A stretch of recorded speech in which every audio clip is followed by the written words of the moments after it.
அனைவருக்கும் வணக்கம். நவராத்திரியின் கொண்டாட்டத்தில் நாம் அனைவரும் ஒன்றாக இணைந்துள்ளோம்.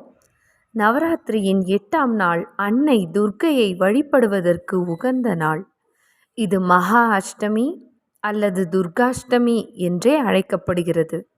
நவராத்திரியின் 8ஆம் நாளில் துர்க்கையை மகா கௌரி என வழிபட வேண்டும். நவராத்திரியின் 8ஆம் நாளில் ஈசனால் ஆடப்பட்ட சுத்த தாண்டவ கோலத்திலிருந்து உதித்தவள் மகா கௌரி. இவள் வெண்மையான வடிவம் கொண்ட ஆதிசக்தி எனப்படுகிறாள். திதி அஷ்டமி, அம்பாள் ஷியாமலா, நரசிம்மி, மகா கௌரி. கன்யா பூஜை.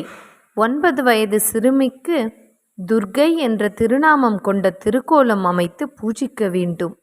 நெய்வேத்தியம்: பால் சாதம், மொச்சை, சுண்டல், உப்பு உருண்டை, பால் கொழுக்கட்டை, பழங்கள். கோலம்: மருதாணி கோலம். புஷ்பங்கள்: மருதாணிப்பூ, தாமரை, நீலோர்பலம், மரிக்கொழுந்து. இலை: நாயுருவி, மாவிலை, மருதாணி இலை. பழங்கள்: திராட்சை, வாழை, அன்னாச்சி, மாதுளை. வஸ்திரம்: இளஞ்சிவப்பு, ஊதா.